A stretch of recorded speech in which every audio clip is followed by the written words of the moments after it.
அனைவருக்கும் வணக்கம். ஆடி மாதத்தை வரவேற்கிற விதமாக ஒரு அழகிய தாமரை விளக்கு கோலம் எப்படி சுலபமாக வரைகிறதுன்னும் ஆடிப்பெருக்கின் நன்மைகள் குறித்தும் இந்த வீடியோவில் பார்க்கலாம். ஆடிப்பெருக்கு என்பது தமிழ்நாட்டின் பாரம்பரியமிக்க இயற்கை மற்றும் நீர் வழிபாட்டு விழாவாகும்.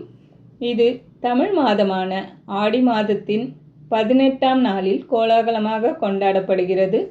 பெருக்கு என்பதற்கு பெருகி வருவது அல்லது அதிகரிப்பது என்று பொருள். ஆடி மாதத்தில் பெய்யும் தென்மேற்கு பருவமழையால் காவிரி உள்ளிட்ட நதிகளில் புதுநீர் பொங்கி பெருகி வரும்.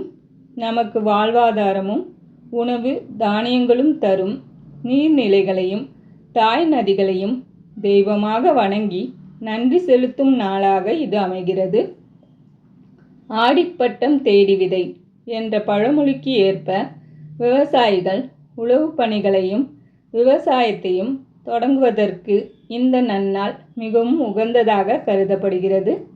அதிகாலையிலேயே குடும்பத்தோடு காவிரி, வைகை, தாமிரபரணி போன்ற ஆற்று பகுதிகளுக்கோ அல்லது அருகிலுள்ள நீர்நிலைக்கோ சென்று நீராடுவார்கள். ஆற்றங்கரையில் வாழை இலையிட்டு மஞ்சள், குங்குமம், காதோலை, கருகமணி, புதுத்தாலி சரடு, மலர்கள் மற்றும் நெய்வேத்தியங்களை வைத்து ஆற்றுத்தாய்க்கு பூஜை செய்வர். சுமங்கலி பெண்கள் கணவரின் ஆயுள் பெருக வேண்டி புதுத்தாலி சரடு மாற்றிக்கொள்வர். திருமணமாகாத பெண்களுக்கு நல்ல வரன் அமைய கையில் மஞ்சள் கயிறு கட்டப்படும். வழிபாட்டிற்கு பின் சர்க்கரை பொங்கல், புளியோதரை, எலுமிச்சை சாதம், தேங்காய் சாதம் போன்ற உணவுகளை நதிக்கரையில் குடும்பத்துடன் ஒன்றாக அமர்ந்து உண்டு மகிழ்வர்.